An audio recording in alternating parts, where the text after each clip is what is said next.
नमो सिद्धाणं नमो आयर्याणं नमो वज्रायाणं नमो लोये सवसारुणम्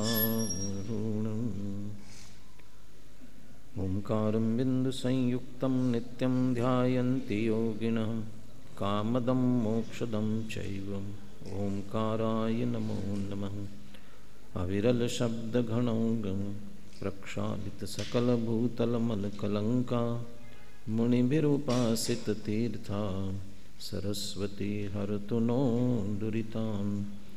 अज्ञानतिमिरान्धानां ज्ञानाञ्जनशलाकया चक्षुरुन्मीलितं येन तस्मै श्रीगुरवे नमः। मंगलं भगवान् वीरो मंगलं गौतमो गणी मंगलं कुन्दकुन्दाद्यो जैनधर्मोऽस्तु मंगलम्। सर्वमङ्गलमाङ्गल्यं सर्वकल्याणकारकं प्रधानं सर्वधर्माणां जैनं जयतु शासनम्। वन्दितु सर्वसिद्धे ध्रुवमचलमनोवमं गदिं पत्ते वोच्छामि समय पाहु मिन्नमो सुधकेवली भणिदं। नमः समय साराय स्वानुभूत्या चकासते चित्स्वभावाय भावाय सर्वभावान्तरचिदे। पुण्यपापदोकरं शिवमगरो कन्हा पुण्य पाप से पार है आत्म धर्म पार।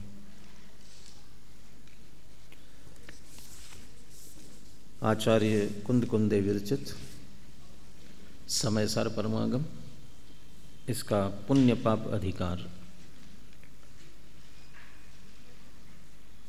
152-53 गाथाओं की अपन ने चर्चा की, जिसमें ये बात सिद्ध करने का प्रयास किया, हमें समझाने का प्रयास किया, अज्ञान बंध का हेतु है और ज्ञान मोक्ष का हेतु है। पुण्य पाप अधिकार की चर्चा है। इस पुण्य पाप अधिकार के अनुसार ये प्रश्न किया जाए, अज्ञान बंध का हेतु है ऐसा जो कहा गया, इसमें अज्ञान का अर्थ क्या है? यहाँ अज्ञान का अर्थ क्या है? क्या?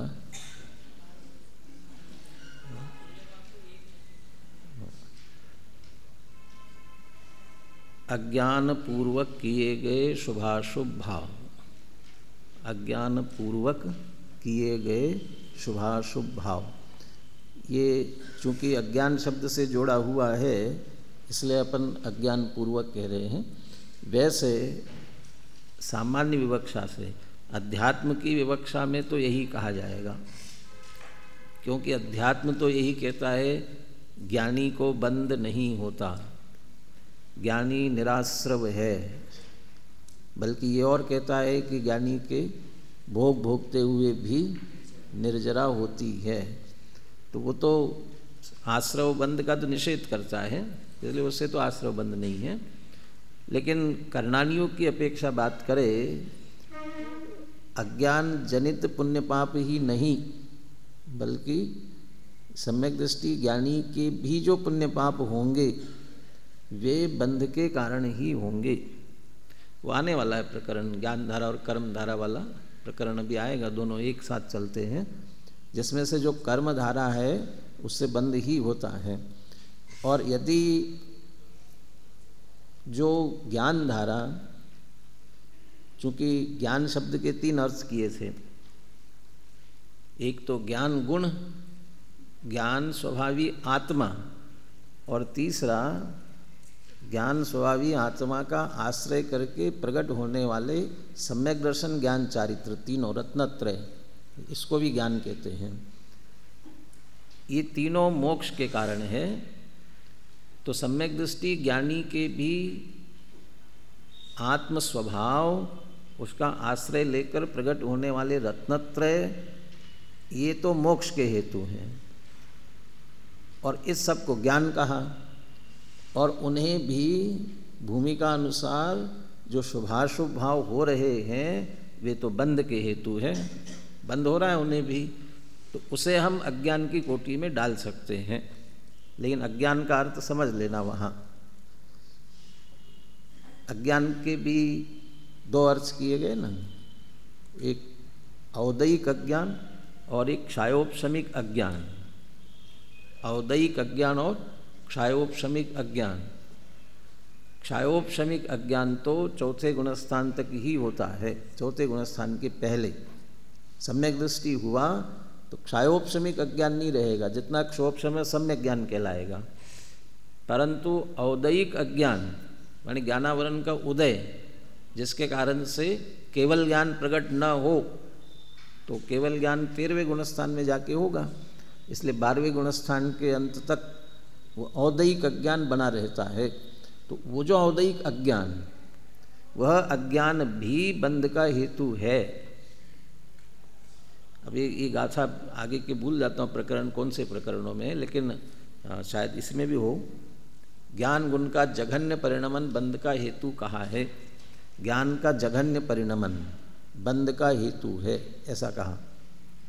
तो ज्ञान का जघन्य परिणमन, तो जघन्य परिणमन अज्ञान रूप होना, अज्ञान माने औदयिक अज्ञान, अल्प ज्ञान वाला। लेकिन टोडरमल जी तो ये कहते हैं कि चाहे ज्ञान हो चाहे अज्ञान हो, वो तो बंध का कारण नहीं हो सकता है। देख, जितना क्षोभशम से उघाड़ अभी वर्तमान में हो रहा है वो ज्ञान, और उदय की अपेक्षा औदयिक कहोगे तो उसका अभाव, वो क्या होगा, वो अज्ञान। ये उपाध्याय कनिष्ठ वाले कहाँ, जिन कुमार जी कौन है पीछे, संचित समय सार छोड़ करके बाकी सब पुस्तकें अलग करना, उनके नोटबुक और समय सार। कल भी विकल्प आया था लेकिन कल मैंने नहीं टोका था। नोटबुक और समय सार छोड़ करके बाकी सब। देखो, बहुत से विद्यार्थियों के खुले हैं, बहुत से बंद है। बंद है तब भी अलग करना है। यद्यपि शुद्धम नहीं, लोग वो नहीं कहते हैं, सूक्ष्मापि न खलु हिंसा पर वस्तु निबंधना भवति पुंसा। फिर तब भी कहते, क्या कहते, वो निवृत्ति है, हिंसा यतन निवृत्ते तदपि परिणाम विशुद्धे तदपि कार्या। जिसके भी अभी पढ़ भी नहीं रहा हो उसका विकल्प जा सकता है। एक जगह रख के बता दो उनको कहाँ रखे है ना, यहीं इधर ही रख लो इसी टेबल पर, जाते जाते ले लेंगे। आज मैंने हटाया है, कल से ऐसा कराने की ज़रूरत नहीं पड़े। और समय सार लेकर के बैठे, कहाँ भैया शास्त्र कहाँ है तुम्हारे, मेरे सामने बैठे बिल्कुल, आपसे ही पूछ रहे हैं। क्यों, अपने पास तो बहुत शास्त्र है यहाँ। आलस नहीं करना चाहिए, जिनवानी लेने में आलस नहीं करना चाहिए। अभी भी वो भैया उठ के गया, तुम्हें उठने का विकल्प नहीं आया। क्या नाम तुम्हारा ना? मूल ग्रंथ भी रखो, मूल ग्रंथ भी रखना चाहिए। कभी संस्कृत टीका भी अपन देख ही रहे, वैसे तो आज तो क्रम शायद नहीं भी आए, लेकिन मूल ग्रंथ भी रखना चाहिए। और सावधान रहना, सब सुनने में समझ में आए नहीं आए ऐसा नहीं है। ज्ञान अज्ञान की बात अपन कर रहे थे, क्योंकि यहाँ ये कहा गया है अज्ञान बंध का हेतु है और ज्ञान मोक्ष का हेतु है। तो अज्ञान का अर्थ क्या लेना, और ये सुनते सुनते आएंगे नहीं, ऐसा अभी कान पे से निकाल दोगे तो आगे आगे नहीं आएगा। पहले छींटों में जो घड़ा गीला नहीं हो पाया वो आगे के छींटों में गीला नहीं हो सकता। पहले छींटे जिसने ग्रहण कर लिए वो आगे के छींटे लेते लेते गीला होगा अच्छी तरह से। आपने अभी सुनने समझने इसमें रुचि नहीं दिखाई और समझने का प्रयास नहीं किया तो आगे आगे नहीं समझ पाओगे। जो समझने में अपना उपयोग लगाएंगे, समझने का प्रयास करेंगे, वो तो आगे आगे समझते जाएंगे। इसलिए आप कभी कभी ऐसा लगता है ना, अभी तो कनिष्ठ में है, वरिष्ठ में जाएंगे तब अच्छे से पढ़ेंगे। आप कनिष्ठ वरिष्ठ तो उपाध्याय हैं, अभी शास्त्री में जाएंगे जब थोड़ा ध्यान देंगे, लेकिन पहले बेस ही तैयार नहीं हुआ तो फिर क्या करोगे, इसलिए सावधानी से सुनना। अज्ञान में दो तरह के अज्ञान की बात कर रहे थे, क्षायोपशमिक अज्ञान, औदयिक अज्ञान। मिथ्या दृष्टि के जो अज्ञान है, मिथ्या दृष्टि के दोनों प्रकार का अज्ञान है। क्षायोपशमिक क्योंकि उसका ज्ञान जो मिथ्या ज्ञान ही है, मिथ्या दर्शन होने के कारण से, जितना क्षोपशम है वो अज्ञान में ही मिथ्या क्षोपशमिक अज्ञान, और औदयिक अज्ञान भी है। टोडरमल जी की बात कर रहे थे, मोक्षार्थ प्रकाशक में उन्होंने कहा न तो ज्ञान मोक्ष का कारण है न ज्ञान का अभाव, दोनों निषेध किया। क्योंकि ज्ञान को मोक्ष, जितना क्षोपशम ज्ञान अभी हमें है वर्तमान में, वो कहते स्वभाव का अंश है, ज्ञान है सो स्वभाव का अंश, तो उससे बंद मानोगे तो फिर निवृत्त कैसे होंगे, इसलिए वो तो नहीं है। और जितना उदय के कारण से अभाव है, जितने ज्ञान का उदय के कारण से, औदयिक जितना उदय हमारा उतना ज्ञान हमको नहीं है, ज्ञानावरणी का जितना उदय। अब देखो बीच में विकल्प आया इसलिए फिर अब छूट जाता है। निखिल के प्रवचन में से कल कहना था, कल ध्यान नहीं आया, अभी ज्ञानावरण के उदय की बात है इसलिए आ गया ध्यान में। वहाँ एक बात थी ना, प्रबल कर्मोदय के उदय से जिसका ज्ञायक भाव तिरोहित हुआ है, ये भी क्षोभशम की विचित्रता है। और किस समय कौन से ज्ञान का विषय बनेगा ये कौन निर्धारित करता है। अब जब सुन रहा था जब तो सोचा था कि अभी समीक्षा में बताएंगे, अब उस समय उसको विषय नहीं बनना था और अभी विषय बनना था। क्या है, क्या क्षोभशम योग्यतया स्वावरण क्षोभशम, तो अभी उसका स्वावरण हुआ इसलिए वो याद आई बात। प्रबल कर्मोदय के उदय से जिसका ज्ञायक भाव तिरोहित हुआ है, तो वहाँ प्रबल कर्मोदय की व्याख्या करते हुए आपने कहा था ये प्रबल, इसमें कौन है कि दर्शन मोह मिथ्यात्व। लेकिन दर्शन मोह के उदय से ज्ञायक भाव तिरोहित कहाँ होता है, वो तो श्रद्धा गुण तिरोहित होता है। श्रद्धा का तिरोहन होगा और उसके कारण से मिथ्या दर्शन होगा। तो यहाँ तो ज्ञायक भाव के तिरोहित होने की बात कर रहे हैं, तो फिर ज्ञानावरण कर्म लेना चाहिए। ज्ञानावरण से ज्ञायक भाव तिरोहित हुआ ऐसा कहना चाहिए। लेकिन दो विवक्षा लेना है इसमें, और प्रबल शब्द लगाया इसलिए दर्शन मोह कहा, क्योंकि सब कर्मों में सबसे प्रबल दर्शन मोह ही है। ये टोडरमल जी के प्रकरण की जो याद कर रहे थे अपन, इसमें भी बंध का कारण कौन है, पुराना कर्म में से भी मोहनी कर्म, और मोहनी में भी दर्शन मोह मुख्य रूप से, तो इसलिए उसको प्रबल कहते हैं दर्शन मोहनी को। यदि ज्ञायक भाव तिरोहित हुआ ऐसा हम कहे, दर्शन मोह के उदय से ज्ञायक भाव तिरोहित हो रहा है ऐसा यदि हम कहते हैं, तो यहाँ ज्ञायक भाव की तिरोहन का अर्थ लेना, हम अपने आप जिसके भी दर्शन मोहनी मिथ्यात्व का उदय है, वह अपने आप को मैं ज्ञायक हूँ ऐसा स्वीकार नहीं करेगा। उसके अलावा है ना, चेतन को है उपयोग रूप, बिन मूर्त चिन्ह मूर्त अणु, वो चैतन्य उपयोग रूप है। या छठी सातवीं गाथा में जिसको जान गो दुजो भावो कहा, ऐसा ज्ञायक भाव ही मैं हूँ ऐसा जो स्वीकार कर रहा है। स्वीकार करने से मतलब ऐसा जान रहा है, मान रहा है, जान रहा है मान रहा है, कदाचित लीनता हो रही है, उसे तो ज्ञायक भाव आविर्भूत हुआ, उसकी दृष्टि में ज्ञायक भाव आविर्भूत हुआ। और जिसे ऐसा नहीं हो रहा है, मैं सुखी दुखी मैं रंग कराओ, या तन उपजत अपनी उपज जान, इस तरह देहादि और पर में जो एकत्व बुद्धि कर रहा है, यार पर से अपनी पहचान अहम बुद्धि कर रहा है, तो उसे तो वे भाव आविर्भूत हो रहे हैं, तो मैं ज्ञायक हूँ ये तिरोभूत हो गया, उसकी दृष्टि में नहीं आ रहा है। तो ये तो हो गया दर्शन मोह के उदय से। लेकिन उसके साथ साथ ये ज्ञायक सारे लोकालोक को जानने वाला, ऐसा सर्वज्ञत्व इसका स्वभाव, अब ये क्यों प्रकट नहीं हो रहा है, ये प्रकट नहीं हो रहा ज्ञानावरणी के उदय से, और जितना तीव्र उदय उतना वो ढक जाएगा। ऐसा सभी कर्मों की अपेक्षा। मेरे ख्याल से कक्षा के समय मैंने ये बात की थी आघाती कर्मों की अपेक्षा से भी।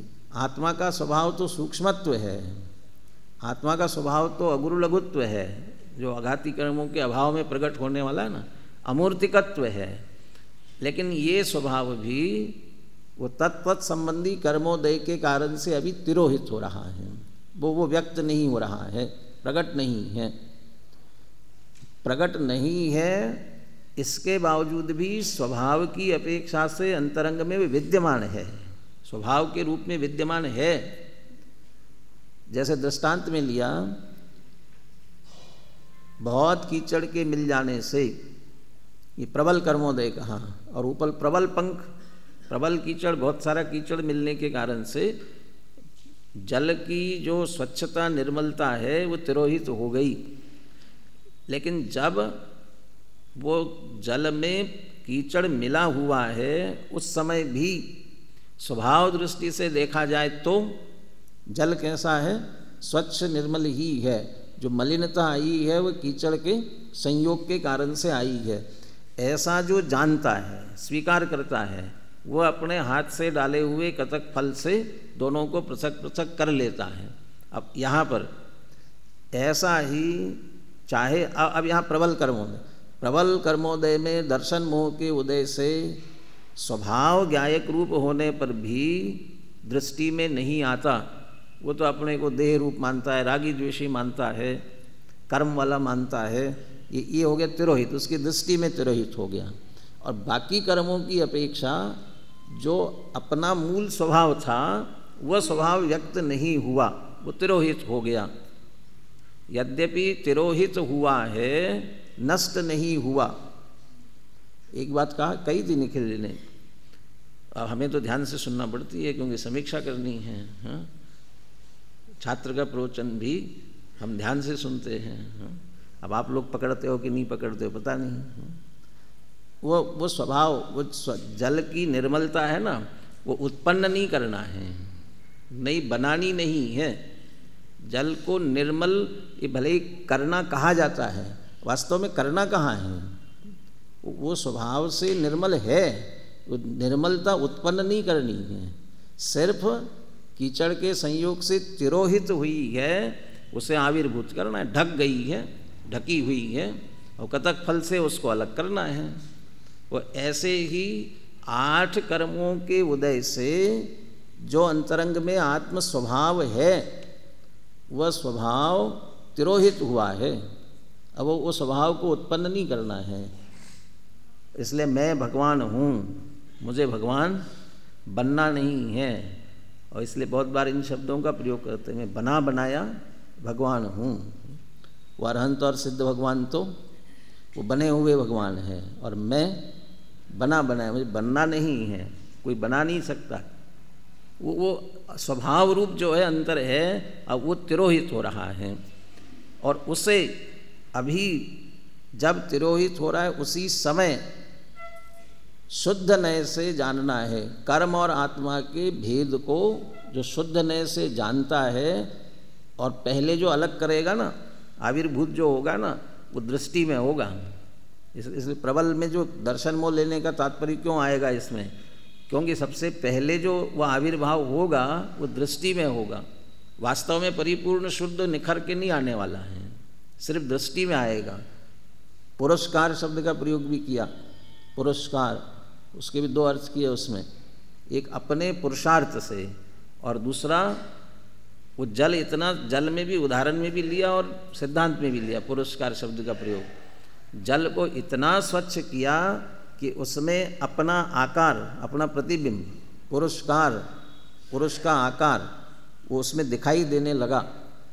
ऐसा शुद्ध नय से, कर्म से, देह से, राग द्वेष से चाहे जितना मिला हुआ हो, वो तिरोहित हो रहा हो, तब भी शुद्ध नय उसे ऐसा भिन्न भिन्न निकाल के दृष्टि में, साक्षात सिद्ध भगवान जैसा हुआ नहीं है, लेकिन दृष्टि में ऐसा शुद्ध निकाल करके रखता है जिसमें अपना पुरुषकार दिखाई देने लगता है। तो यहाँ पुरुषकार का मतलब आत्मा, जैसा आत्मा सिद्ध समान सदा पद में रहो। जैसा सिद्ध भगवान का रूप है, ऐसा का ऐसा इसी देह में वह स्पष्ट दिखाई देने लगता है। वो पुरुष का आकार है, पुरुष का मतलब आत्मा, तो आत्मा का आकार, आत्मा स्पष्ट दिखाई देने लग जाता है। तो प्रबल कर्मों में दोनों अपेक्षा लेनी है। अभी अपनी बात चल रही थी ज्ञानावरणी के उदय की, तो ज्ञानावरणी के उदय से अज्ञान हो रहा है। टोडरमल जी कहते हैं अज्ञान भी बंध का कारण नहीं है। क्यों? क्यों है नहीं ना वो, ज्ञानावरणी से तो ज्ञान का अभाव है, जो है ही नहीं, जो हो नहीं रहा है वो बंध का कारण कैसे होगा, इसलिए वो भी बंध का कारण नहीं है। लेकिन समय सार में अभी भी कह रहे अज्ञान बंध का हेतु है, और आगे जो गाथा जिसमें ज्ञान का जघन्य परिणमन, 171 आश्रव अधिकार में आगे आएगी, जघन्य गुण ज्ञान का जघन्य परिणमन। अब ज्ञान का जघन्य परिणमन, तो ज्ञान जघन्य रूप से होगा तो क्या होगा, तो अज्ञान होगा, औदैहिक अज्ञान। तो वो जो अब उसे बंध का कारण कह रहे हैं, तो टोडरमल जी कहते नहीं होता है, तो यहाँ तो कह रहे होता है, तो दोनों एक दूसरे के विरुद्ध हो गए ना। और जिनवाणी तो कहते हैं परस्पर विरोध नहीं होते हैं, जिनवाणी में ऐसा विरोध कैसे आ रहा है। अमृतचंद्र आचार्य ने समाधान दिया टीका में, ये ज्ञान का जघन्य परिणमन बंध के लिए कारण कह रहे हैं, लेकिन ज्ञान के जघन्य परिणमन से क्या लेना, कि जब ज्ञान जघन्य रूप से परिणमता है, क्षोभशम रूप से, अल्पज्ञता रूप से, तब नियम से शुभाशुभ भाव हुए बिना रहते नहीं है। विपरिणाम को प्राप्त होता है, ऐसा शब्द दिया उसमें। और विपरिणाम को होता है माने राग उसमें विद्यमान रहता है, तब तक राग, अल्पज्ञता है तब तक राग है, और हर अंतर्मुहूर्त में पलटता है। तो वो उसकी अपेक्षा से ये कह रहे हैं उससे बंद होता है। ज्ञान के जघन्य परिणमन के साथ राग के सद्भाव का अविनाभावपना है। ज्ञान पूर्ण होता है तो वीतरागता भी होती है, उसके साथ पूर्णता के साथ वीतरागता का अविनाभावीपना है, अल्पज्ञता के साथ राग का अविनाभावीपना है। अल्पज्ञता वो अज्ञान, उसके साथ जो राग वो बंध का कारण होता है, लेकिन उसे कहा जाता है अज्ञान बंध का कारण है। अब मैंने जो चर्चा की उसमें से पूछूं, अज्ञान बंध का हेतु है, उसमें दो अर्थ लेना है। पूछूं क्या, मैं ही बता देता हूँ। दो अर्थ लेना है। मिथ्यात्व सहित अज्ञान, वो तो बंध का कारण ही, महाबंध का कारण है, उसे तो लिया ही। इसलिए अज्ञान पूर्वक किए गए ये जितने शील व्रत तप आदि कहे गए हैं ना, शील व्रत तप आदि, ये अज्ञान पूर्वक किए गए हैं। जो परमार्थ से बाहर है, इसका मतलब अज्ञान में स्थित है, वे अज्ञान पूर्वक किए गए। लेकिन सम्यक दृष्टि भी हुआ और शुभाशुभ भाव चलते रहे तो भी बंद होता है। तो वे जो शुभाशुभ भाव है उन्हें भी अज्ञान कहा जाता है। एक विवक्षा से वो मिथ्या दर्शन, मिथ्या ज्ञान मत समझना, अल्पज्ञता की अपेक्षा से अज्ञान कहते हैं, और उससे भी बंद होता रहता है। ये दो गाथाएं पूर्ण करते हुए अगला कलश आ रहा है, और उस कलश में भी क्योंकि अज्ञान बंध का हेतु और ज्ञान मोक्ष का हेतु, इसी विषय को ले रहे हैं। 105 नंबर का कलश। बोले एक साथ बोलते हैं, यदे तज्ज्ञानात्मा ध्रुवमचलमा भाति भवनं शिवस्यायं हेतु स्वयमपि यतस्तच्छिव इति अतो अन्यद्बन्धस्य स्वयमपि यतो बन्ध इति ततो ज्ञानात्मत्वं भवनमनुभूतेरिहि विहितम्। ज्ञानात्मत्वं भवनम अनुभूतिरिहि विहितम। विहितम जो शब्द दिया इसमें कहा गया है, जिनवाणी में कहा है, क्या कहा कि ज्ञानात्मत्वं भवनम अनुभूति, ज्ञानात्मपने रूप होना भवन, इसकी अनुभूति भाई यही करना चाहिए, यही करने योग्य है, ऐसा कहा गया है।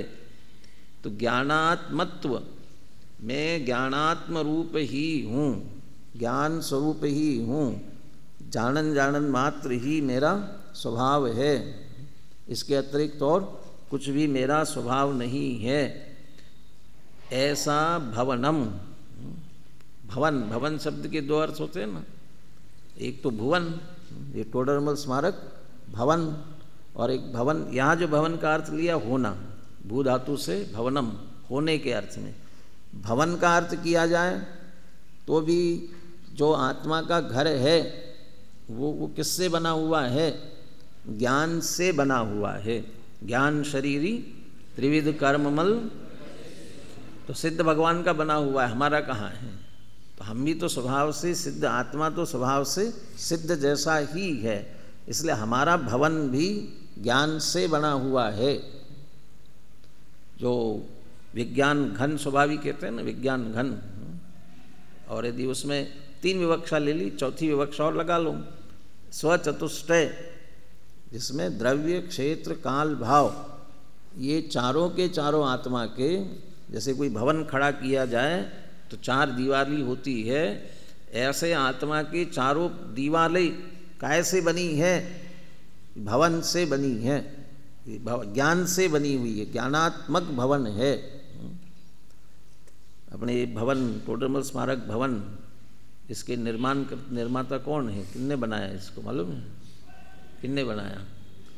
पूरनचंद जी गोदी का, उन्होंने जो बनाया, उन्होंने जो अपना मकान बनाया, खुद का भवन बनाया, उसका क्या नाम था मालूम है? मार्बल हाउस, और ये पूरे एरिया में प्रसिद्ध था मार्बल हाउस। मार्बल हाउस मतलब मार्बल से बना हुआ, तो मार्बल से बना हुआ था।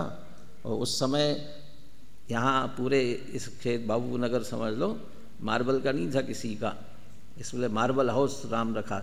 उनने रखा नहीं रखा, सब लोग बोलते थे ये मार्बल हाउस। तो पूरे संगमरमर से बना, सब और संगमरमर ही लगा। उनकी याद आई इसलिए एक बात और बता देता हूँ, इतनी धन संपत्ति होते हुए भी कभी भी रंच मात्र भी अभिमान नहीं था, थोड़ा सा भी। यहाँ ये इतना सब मैंने बनाया, तो कभी कभी अभिमान नहीं किया, नाम भी नहीं लिखाया। ये बाहर पार्टियाँ लगाया ना, वो तो उनके स्वर्गवास के बाद लगा, नहीं तो उसके पहले कहीं पर भी नाम नहीं लिखवाया। और यहाँ बराबर प्रवचन में, यहाँ रहते थे जयपुर, तो बराबर प्रवचन में आते थे, और वो जगह भी उनकी निश्चित थी, इस तरफ एक कोने में बैठना वहीं। और ज़्यादातर जो प्रवचन हो जाए पूरा, तो मैं ज्ञानानंद स्वभावी हूँ, ये पाठ बहुत ऊंची आवाज़, बहुत अच्छे से स्पष्ट आवाज़ में बोलते थे। पूजन की भी जगह उनकी मुझे ख्याल में आ रही है। मंदिर में जाते थे तो पूजन में भी टेबल जो लगी है ना, वो टेबल के इस तरफ बिल्कुल पास में, टेबल के इस तरफ नीचे बैठ के करते थे, वहाँ बैठे, और वहाँ भी पूजा पढ़ते थे तो बहुत ऊंची आवाज़ में, खुली आवाज़ में बिल्कुल।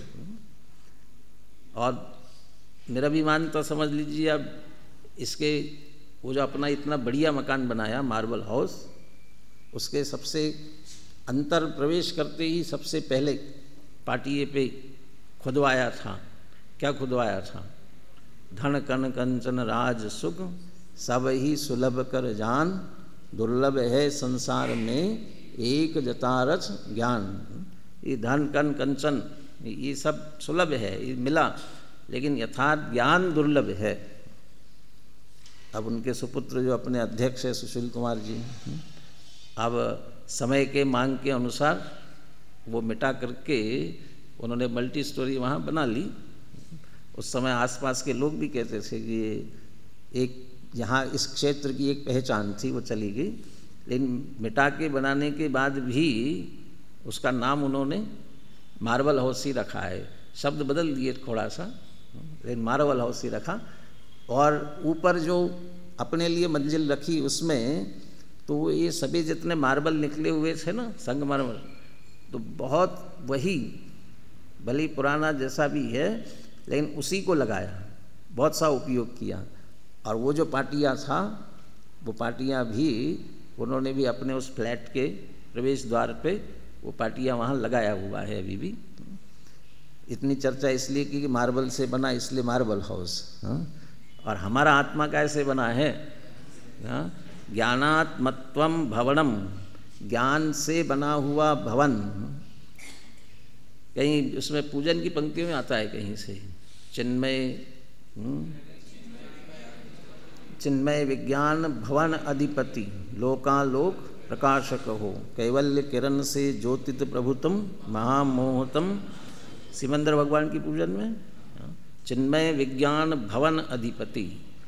ये भवन आत्मा काय का, चिन्मय विज्ञान भवन, चैतन्य में ज्ञान का भवन, ये ज्ञानात्मत्वम भवनम, मेरा भवन, मैं द्रव्य तो ज्ञान स्वरूप हूँ ही, मेरा क्षेत्र भी ज्ञान स्वरूप, एक एक प्रदेश, असंख्यात प्रदेश, एक एक प्रदेश ज्ञान में, मेरा काल, प्रति समय प्रकट होने वाली पर्याय चैतन्य में, ज्ञान में, इसलिए काल भी ज्ञान में, और भाव मेरे अनंत गुण ज्ञानात्मक है, चैतन्य में है, इसलिए मैं वो भाव भी ज्ञान, इसलिए द्रव्य क्षेत्र काल भाव चारों ओर से, इसलिए मेरा भवन ज्ञानात्मक, ज्ञानात्मत्वम भवनम। और ऐसी अनुभूति विहितम, ऐसा अनुभव करने के लिए कहा, अपना अनुभव ज्ञान रूप करने के लिए कहा। जिनवानी ने कहा अपने को जानो पहचानो, क्या जानो क्या मानो, ज्ञान समझो, मैं ज्ञान स्वरूप हूँ, ऐसा ही अनुभव करो, ऐसा विहितम, ऐसा जिनवानी ने कहा। क्यों कहा ऐसा जिनवानी ने? यद एतद ज्ञानात्मा ध्रुवम अचलम आभाति भवनम, ये ऊपर जो कहा उसको अंत में दोहराया है और इसके ही अनुभव की बात की। यह जो ज्ञान रूप आत्मा कैसा है?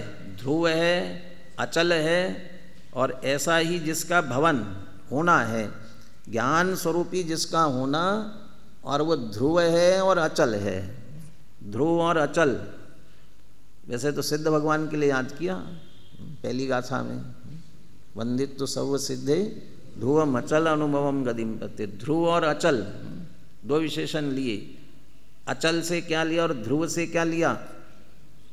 ध्रुव से लिया अविनाशीपना, कभी नष्ट नहीं होता, वहाँ तो पर्याय की बात है, सिद्ध पर्याय प्रकट होने के बाद नष्ट नहीं होती, लेकिन यहाँ आत्मा तो त्रिकाली ध्रुव है, त्रैकालिक, उसका नाश कभी नहीं होता, इसलिए ध्रुव है और अचल है। नहीं तो लेकिन चार गतियों में तो जा रहा है, सिद्ध भगवान तो नहीं जा रहे, इसलिए चला चलता से रहित है, वो तो पंचम गति में रही अनंता अनंत काल यथा तथा, वहाँ से तो वे चलायमान नहीं होंगे। इन आत्मा तो अभी तो संसार दशा में तो चार गतियों में भ्रमण तो कर रहा है, चाहे चार गतियों में भ्रमण करे, लेकिन चैतन्य पने से कभी चलायमान नहीं होगा, ज्ञान पने से, ज्ञान पने ही रहने वाला है। विज्ञान घन में तीन विवक्षा लेते हैं ना, जो अनादि अनंत है ना, और उसकी अनादि अनंत तो क्या लंबाई और चौड़ाई, ज्ञान रूप असंख्यात प्रदेश वाली जो चौड़ाई है वो भी ज्ञान वाली है। तो अनादि अनंत, अनादि अनंत काल में वो चैतन्य चैतन्य ही रहने वाला है, इसकी लंबाई अनादि अनंत पने की चैतन्य में रहने वाली है, तो कभी नष्ट नहीं होगा। इस अपेक्षा से ध्रुव और कभी उस चैतन्य पने से चलायमान नहीं होगा, इसलिए वह अचल। तो ध्रुव अचल, ऐसा जो ज्ञान स्वरूप उसका होना और उसी रूप से जो आभाति प्रकाशित हो रहा है, निरंतर भाषित हो रहा है, वह शिवस्यायम हेतु, अयम शिवस्य हेतु, ये मुक्ति का कारण है। अब इसमें दो विवक्षा, ये स्वभाव को लेना, ध्रुवम अचलम ज्ञानात्मा भाति, जो ध्रुव अचल ज्ञान स्वरूप आत्मा है, प्रकाशित हो रहा है, अनुभव में आता है, वह है न है, ऐसा है, लेकिन उसका भवनम शिवस्य हेतु, उस रूप होना पड़ेगा, माने उसे स्वीकारना पड़ेगा तो मुक्ति का हेतु बनेगा। अस्वीकार नहीं करेंगे, होना मात्र कारण नहीं बनेगा, उस है ये कारण नहीं बनेगा, भले वैसा होना पड़ेगा। है तो और होना क्या है तो लेकिन स्वीकार कहाँ करते हैं? मैं ऐसा ही हूँ ऐसा स्वीकार नहीं करते, तो मैं ऐसा ही हूँ ऐसा स्वीकार करना, इसका नाम भवनम। जो ऐसा होगा यत एतत् ज्ञानात्मा ध्रुवम अचलम आभाति तस्य भवनम, उस रूप होना वह शिवस्य हेतु, अयम शिवस्य हेतु, ये मुक्ति का हेतु है। क्यों ये मोक्ष का हेतु क्यों है? वो ज्ञान स्वरूप आत्मा, ज्ञान और ज्ञान स्वरूप आत्मा, यही मोक्ष का हेतु क्यों है? स्वयं अपि यतस्तच्छिवयति, यतः क्योंकि स्वयं अपि तत्शिवयति, क्योंकि वह स्वयं ही मोक्ष है, मुक्त स्वरूप है। एक कलश का अंतिम अंश आता है, स तो मुक्त एव, वह आत्मा तो कैसा है? मुक्त ही है। 16वीं गाथा में शुद्ध नय से कहेंगे अबद्ध स्पृष्ट है। अबद्ध स्पृष्ट है मतलब वह कर्मों से बंधा नहीं है, बंधने की बात तो बहुत दूर, कर्मों को स्पर्श भी नहीं करता, या कर्म से रहित ही है, तो फिर मुक्त हुआ ना, इसलिए मोक्ष ही है। अभी अपन प्रारंभ के 13, 14, 13वीं गाथा के बाद ही शायद कलश आएगा। त्रिकाल के कर्मों से रहित आत्मा का जो अनुभव करेंगे तो उसे वहाँ कहेंगे स्वयं शाश्वत देव, देव स्वयं शाश्वता, वो स्वयं शाश्वत देव है। तो सिद्ध सदृश आत्मा अभी है ना, तो आत्मा तो मुक्त ही है, आत्मा को बंधन कहाँ हुआ है? नहीं, अभी तो बंधन में है, फिर मोक्ष होना है। परमात्म प्रकाश का गाथा उसे टोडरमल जी ने उद्धृत की, जो मैं बंधा और मुक्त होना ऐसा मानता है वह बंधता है। मैं बंधा और मुझे मुक्त होना है, बद्धव मुक्खव, मैं ऐसा जो मानेगा ना वो बंधता है। मुक्त होना है ऐसा मानेगा ना तो बंध हो गए, तो फिर क्या करें? बंधन में पड़े ऐसा माने, मैं मुक्त ही हूँ, मैं मोक्ष स्वरूप ही हूँ, ऐसा स्वीकार करो तो छूटोगे। बंधा हूँ, छूटना है, मुक्त होना है, यानी मैं मुक्त ही हूँ, इसलिए तत्शिवयति, आत्मा मुक्त स्वरूप ही है, मोक्ष स्वरूप ही है, ज्ञान मुक्त ही है। खीमचंद भाई थे ना, खीमचंद भाई, वो जीव और जीभ कहते वो एक जैसे हैं, जीव और जीभ एक जैसे। तो क्या मतलब? ये जीभ जो है ना, ये जितने पदार्थ अपन लेते हैं, खाते हैं, वो उन सब पदार्थों का स्वाद लेता जाता है, और रूखा चिकना जैसा भी हो वो भी सब लेता है, लेकिन वो खट्टा मीठा सबका स्वाद लेते हुए भी जीभ कभी खट्टी मीठी नहीं होती। रूखा चिकना जैसा भी खाते हुए भी जीभ कभी रूखी चिकनी नहीं, जैसी है वैसी रहती है, हमेशा स्वाद बराबर सबका लेती रहती है। क्या दिक्कत है? मीठा खाया और मीठा हो गया जबान, तो फिर क्या होगा? फिर तो बाकी के कितने भी स्वाद लेते रहो तो स्वाद ही नहीं आएंगे, मीठे ही मीठा लगते जाएंगे, वो तो मीठे ही हो गया। तो ऐसा नहीं, वो स्वयं मीठी नहीं होगी। और दूसरा, रूखे चिखने के लिए कहा, यहाँ तो राजस्थान में तो दाल बाटी चूरमा, हम भारत के सूरमा, ये राजस्थान वाले नारा लगाते हैं। यहाँ दाल बाटी चूरमा बहुत खाते हैं, तो दाल बाटी वाले वो बाटी यहाँ जो खाते हैं, वो पहले वाले कहते हैं लोग, वो बाटी खाते थे तो एक रामझारा यहाँ पानी पीने वाला होता है ना, वो भर करके पास में रखते थे। काय से? पानी से नहीं, वो बाटी खाते जाओ, थोड़ा थोड़ा पानी पीते जाओ, इसके लिए नहीं, वो घी से भरा रहता था, और वो उससे घी डाल डाल करके और वो बाटी खाते थे। तो कितना घी खाते होंगे, हम तो कल्पना ही कर सकते हैं। एक तो मिलता नहीं है, और मिल जाए तो पचा नहीं सकते हैं, क्या करेंगे खा के। अब वो कहते वो उतना ऐसे घी से खाएंगे, उतना घी वाला, और खाया तो हाथ कैसे हो गए? बहुत चिकने हो गए। अब बाद में यदि पानी से धोए ना तो साफ नहीं होता है, तो क्या करना पड़ेगा? वो तो पहले मिट्टी से धो लेते थे, अब अपन साबुन से धोए, साबुन से धो करके वो हाथ की चिकनाई छुड़ाना पड़ती है। इतने घी में से खाएंगे तो ऐसे आसानी से तो नहीं छूटेगा, उससे करना पड़ेगा। और ये जीभ पे से होके तो गया उतना घी, जीभ को काय से साफ करोगे? जीभ को साबुन से धोना पड़ा क्या? काय से साफ हुई? जरूरत ही नहीं पड़ी, वो सब चिकनाई चली गई और वो चिकना नहीं हुआ जीव। वो ऐसा ही जीव जानता देखता सबको है, कर्म का संयोग भी होवे, लेकिन जानते देखते हुए भी वो पर रूप नहीं होता, राग द्वेष रूप नहीं होता, और कर्म के संयोग से कर्म रूप नहीं होता। तो कैसा रहता है? जैसे सिद्ध शिला पर सिद्ध भगवान है, वैसा भव में लीन संसारी है। नियम सार की गाथा, जैसे सिद्ध शिला पर विराजमान सिद्ध परमेश्वरी, वैसा भव में लीन संसारी। तो ये आत्मा यतस्तत् शिव इति, वह स्वयं शिव स्वरूप है। चढ़ालाकार वीतराग विज्ञान के लिए कहते हैं।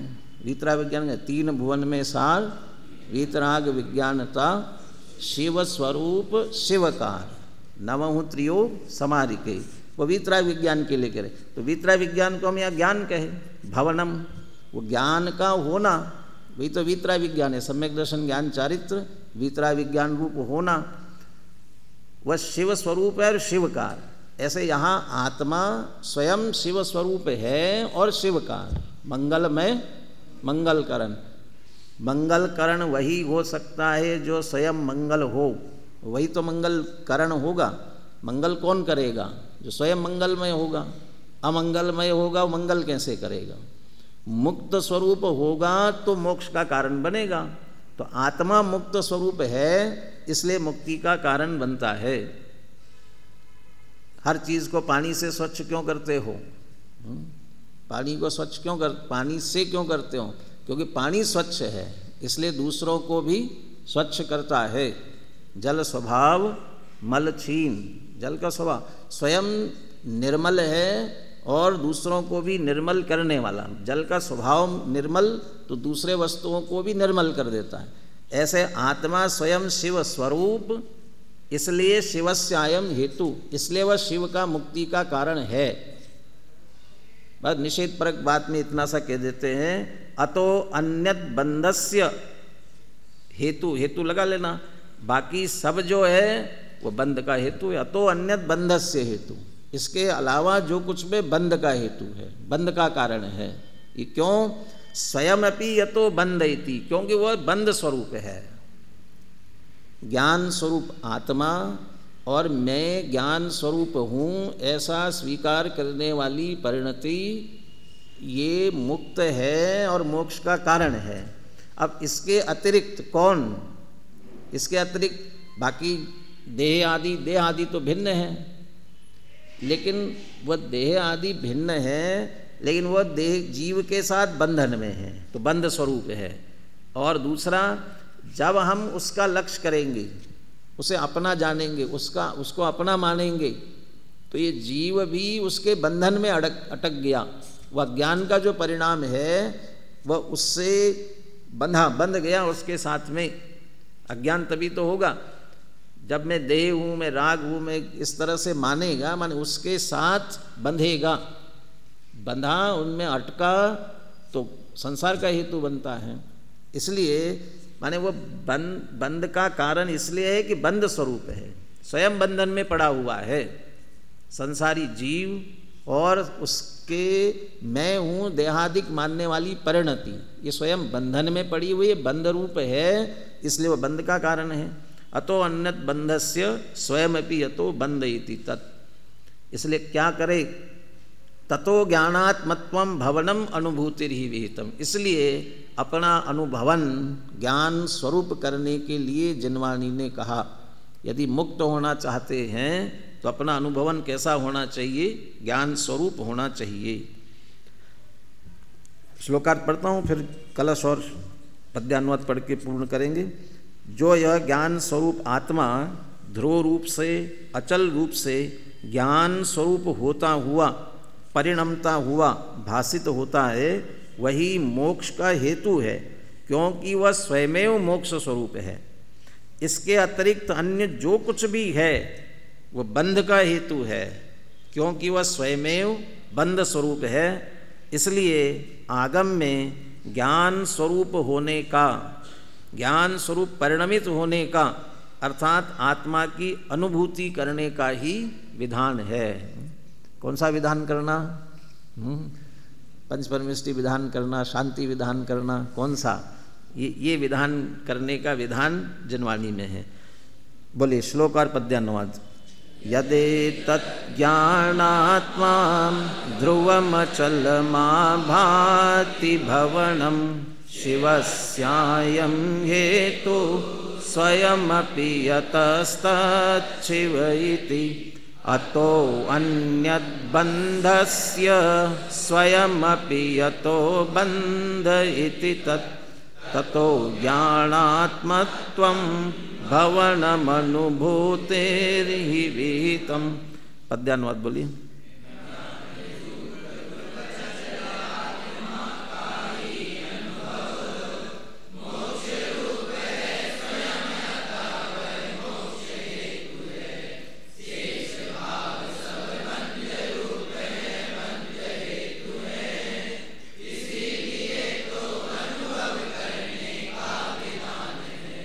यह विधान हम सब अपने जीवन में करें इसी मंगल भावना के साथ।